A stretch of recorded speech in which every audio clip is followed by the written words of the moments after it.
Best collection hub کے محترم ناظرین سامعین، ایک سٹوری، ایک کہانی ملاحظہ فرمائیے۔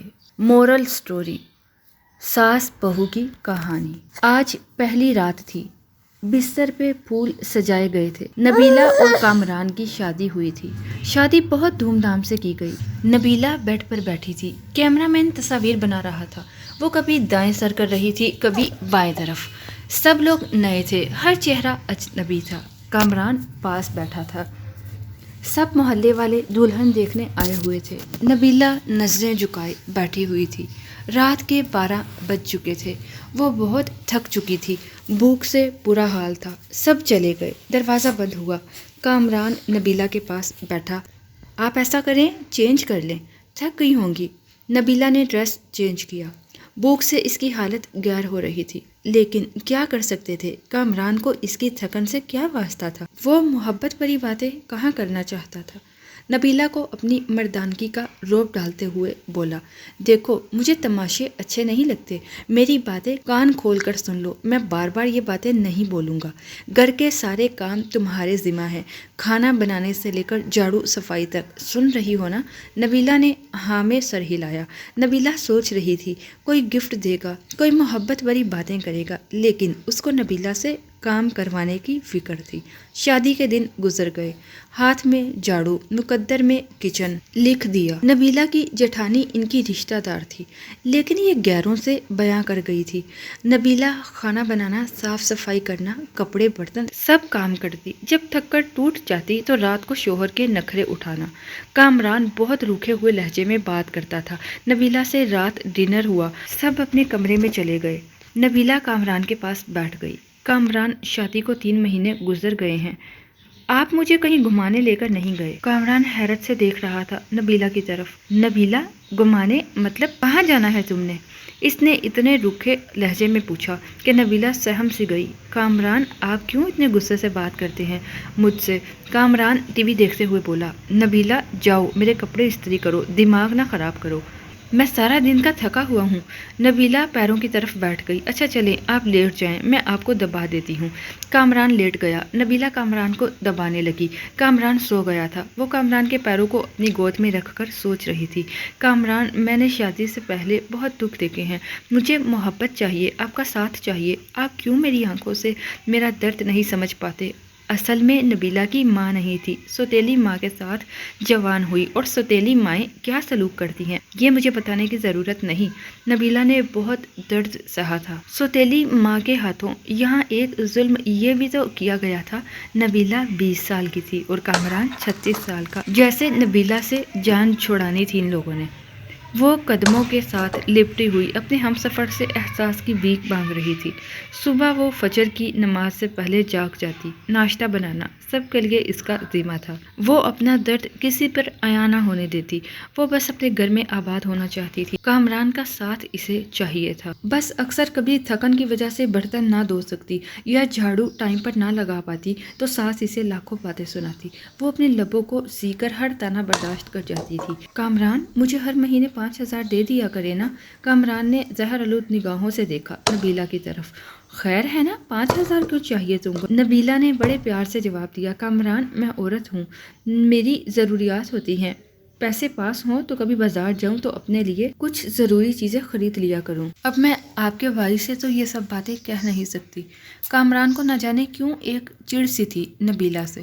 اس نے غصے میں بولا، نبیلہ دیکھو، میرے پاس اتنے پیسے نہیں ہیں کہ تم کو الگ سے دے سکوں، جو چاہیے ہو امی سے کہہ دیا کرنا، وہ لا دیا کریں گی، الگ سے خرچہ چاہیے اس کو۔ نبیلہ کامران کے پاس بیٹھ گئی۔ کامران، آپ نہ دیں مجھے کچھ، میں آپ کے ساتھ خوش ہوں، بس آپ مجھ سے پیار سے بات کر لیا کریں، مجھے پیار سے آواز دیا کریں، میرا نام پیار سے پکارا کریں، قسم خدا کی میں سب کچھ بھول جایا کروں گی، دن بھر کی تھکن، وہ پرانے درد، سب کچھ، بس آپ مجھے محبت سے پکارا کریں۔ کامران نے وقتی طور پر مسکرا کر کہا، پیار سے ہی تو رہتا ہوں تمہارے ساتھ، نبیلہ ناز اٹھانے والے لہجے میں بولی۔ آپ نہیں نہ کرتے پیار سے مجھ سے بات، لیکن آپ بس غصہ ہی دکھاتے ہیں۔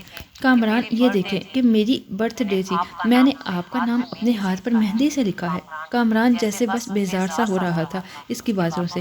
نبیلہ پیار سے باتیں کر رہی تھی کامران سے، لیکن کامران دل ہی دل میں بول رہا کیا پاگل پلے پڑ گئی ہے میرے، اس کو کیا کہوں میں، نہ جانے کیوں بے رخی کرتا تھا۔ انہوں نے نیا گھر بنانا تھا۔ کامران نے نبیلہ سے کہا نبیلہ آج رات اینٹیں آ جائیں گی، تم ہماری مدد کرنا، اینٹیں گھر میں پھینکنی ہے۔ نبیلہ نے دن بھر گھر کے کام کیے، پھر رات کو وہ اینٹیں اٹھا کر گھر میں پھینکنے لگی۔ رات کے 3 بج گئے تھے، کام ختم ہوا، اس کا جسم درد اور تھکن سے بے جان سا ہو رہا تھا۔ کامران لیٹ گیا، نبیلہ پاس گئی۔ کامران پلیز میرا سر دبا دینا، مجھے بہت درد ہو رہا ہے۔ کامران نے کروٹ بدلی، یار جاؤ پیناڈول کھا لو، مجھ سے دبایا نہیں جاتا۔ وہ بستر پر لیٹ گئی، نہ جانے کیوں آنکھوں سے آنسو بہنے لگے، وہ رو ہی رہی تھی، اس کو بہت درد ہو رہا تھا۔ وہ منہ پہ ہاتھ رکھ کر سانس روکنے کی کوشش کر رہی تھی۔ کامران پاس سویا ہوا تھا کہ درد سے سو نہ سکی۔ فجر کی اذان ہونے لگی کہ اس کی آنکھ لگ گئی، وہ سوئی ہی تھی کہ ساس گالیاں دے رہی تھی، میڈم سوئی ہوئی ہو، شرم ہی نہیں ہے، ٹائم دیکھو۔ کامران بھی برہم ہوا، وہ اٹھی۔ کامران غصے میں تھا، نبیلہ شرم ہے تم کو، ٹائم دیکھو، امی خود ناشتہ بنا رہی ہے، تمہاری آنکھ ہی نہیں کھلتی۔ نبیلہ کیا کہتی، جبکہ اب کامران کو فرق ہی نہیں پڑتا تھا، نبیلہ مر رہی ہو یا کسی درد میں ہو۔ وہ خاموش ہوئی، کچن میں چلی گئی، سارا کام کیا۔ اس کی حالت کافی خراب تھی، اس نے کسی سے کچھ نہ کہا۔ شادی کو 3 سال گزر گئے تھے، لیکن اولاد نہیں تھی۔ ان 3 سالوں میں کوئی ایسی سانس نہیں تھی جب کبھی سکون پایا ہو۔ نئے گھر کا کام شروع کیا، وہ مزدوروں کی طرح کام کرنے لگی، دن بھر سب کے لیے کھانا بناتی، پھر کبھی اینٹیں اٹھا کر دیتی تو کبھی مٹی اٹھا رہی تھی۔ 4 مہینے اس نے مزدوری کی، گھر تیار ہوا۔ کامران کے ساتھ رہتے ہوئے وہ کامران سے دور تھی، کامران اس سے دور رہنے لگا۔ دن کی دوری سے راتوں کی دوریاں بھی بڑھنے لگی تھی، اولاد نہ ہونے کے تانے دینے لگے، ایک ڈر سا اسے ستانے لگا۔ کامران تو پہلے ہی اسے دکھ دیتا تھا، لیکن اب اولاد نہ ہونے کے تانے۔ ان دنوں کہیں اس سے چھپ کر کامران کی دوسری شادی کی باتیں ہونے لگی۔ وہ سب کے رویے سمجھ رہی تھی، کہیں تو غلط ہو رہا تھا۔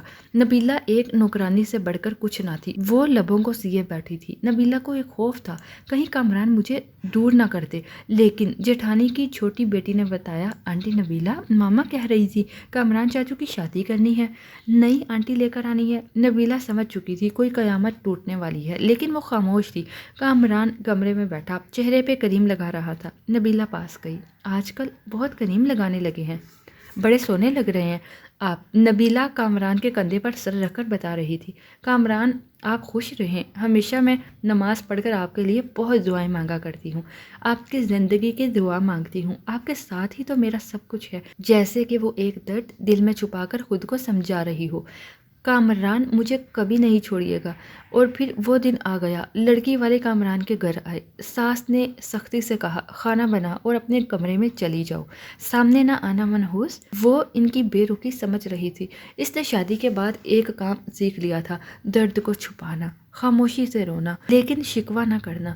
وہ واپس پلٹ کر دیکھتی تو سوتیلی ماں تھی جو اسے واپس قبول نہ کرتی، سامنے کامران کی شادی تھی جو کبھی بھی دھکے دے کر نکال سکتا تھا۔ کامران کا رشتہ طے ہوا، کچھ دنوں میں ہی دوسری بیوی کو لے آئے بیاہ کر۔ جس کمرے میں وہ کامران کے ساتھ رہتی تھی، آج اس کمرے میں کامران کی باہوں میں کوئی اور تھی، اسے الگ سے ایک کمرہ دے دیا۔ وہ حسرت بھری نگاہ سے دیکھتی رہتی تھی۔ کامران اپنی دوسری بیوی کو مری گمانے لے گیا، وہ بہت خوش تھا، لیکن ایک دھمک درد نبیلہ کو کھائے جا رہا تھا، گھر کے کام، دن بھر کی تھکن، رات کی تنہائیاں، بے پناہ لاپرواہی۔ نئی دلہن کو سب بہت پیار کرتے تھے، لیکن نبیلہ ایک کونے میں پڑی شاید موت کے قریب آ گئی تھی۔ اور پھر ایک رات وہ کمرے میں سوئی تھی، شاید آج وہ درد نہ برداشت کر پا رہی تھی، سر کا درد شدید تھا، وہ سر پہ دونوں ہاتھ رکھے چیخنے لگی۔ سب اپنے کمروں میں سو چکے تھے، درد اتنا شدید تھا برداشت نہ کر پائی، وہ کامران کو آوازیں دیتی رہی، لیکن کامران دوسری بیوی کی باہوں میں سو رہا تھا۔ وہ زمین پر گر گئی، تڑپنے لگی، نہ جانے کتنی آوازیں دی تھی اس نے، اور آخر وہ سکون کی نیند سو گئی۔ وہ دنیا چھوڑ گئی۔ صبح ساس گالیاں دے رہی تھی، کمینی آج بھی نہیں اٹھی ناشتہ بنانے کے لیے۔ کامران نے آواز دی، امی نبیلہ کو بولو ہمارا ناشتہ ہمارے کمرے میں بھیج دے۔ ماں نے گالی دی، وہ منحوس سوئی ہوئی ہے ابھی تک، سونے دو آج اسے۔ نہ جائے کوئی اس کے کمرے میں۔ دوپہر کا وقت ہو رہا تھا، سب اپنے اپنے کاموں میں مصروف تھے، لیکن ابھی تک نبیلہ کمرے سے باہر نہیں آئی تھی۔ آخر ساس کمرے میں گئی، دیکھا نبیلہ اوندے منہ زمین پر پڑی تھی۔ ساس نے شور مچا دیا، سب اکٹھے ہو گئے، دیکھا وہ اکڑ چکی تھی۔ اس کی لاش کو چارپائی پہ ڈالا، اس کے آنسو ابھی تک آنکھوں میں تھے۔ اچانک سے کیسے مر گئی؟ ان لوگوں نے اسے دفنا دیا، جنازہ ہوا، کوئی آنکھ نہ روئی تھی۔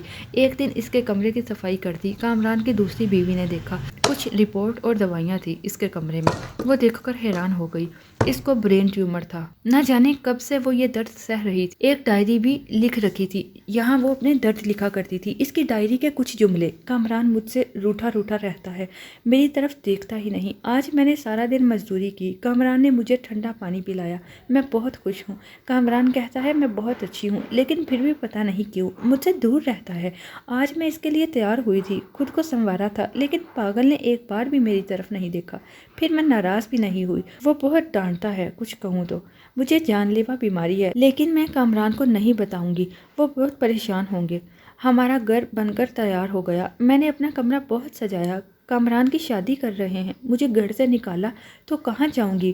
میرا کوئی نہیں ہے، بس نوکرانی بن کر مرنے تک یہیں رہوں گی۔ کامران اپنی دلہن سے بہت پیار کرتا ہے، اسے برگر لا کر دیا۔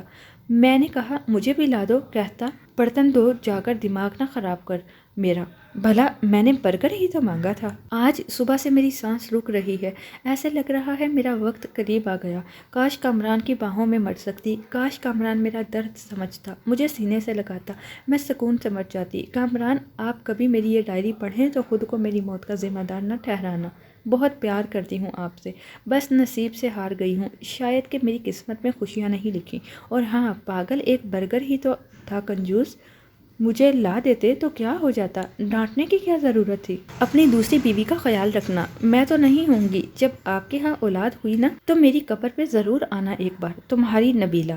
مجھے بہت درد ہو رہا ہے، اب لکھا بھی نہیں جا رہا۔ کامران دل چاہ رہا ہے آپ کے پاس آ جاؤں، لیکن کے بعد سب کچھ ادھورا رہ گیا۔ نبیلہ خاموشی سے مر گئی۔ کامران ڈائری پڑھ کر بہت رویا، لیکن اب رونے کا کیا فائدہ تھا، وہ بیچاری نہ جانے کتنا روئی تھی۔ اس کی قبر پر قدموں کی طرف بیٹھ کر معافی مانگنے لگا، لیکن اب معافی مانگتا یا کچھ بھی کرتا، وہ کہاں لوٹ کر آنے والی تھی۔ ایسے نہ جانے کتنی نبیلہ آج بھی ہیں جو ہم سفر کی بے رخی پہ جی رہی ہیں، جو درد سہتی ہیں، شکوہ نہیں کرتی۔ ارے بے قدر، اپنی ہم سفر کو محبت سے دیکھ ہی لیا کرو، خدا کی قسم وہ ہر درد ہر دکھ بھول جاتی ہیں، اس سے پہلے کوئی نبیلہ دنیا سے چلی جائے۔ اور آپ کو جب تک سمجھ آئے دیر ہو چکی ہو، یاد رکھنا قیامت کے دن محشر کو پوچھا جائے گا۔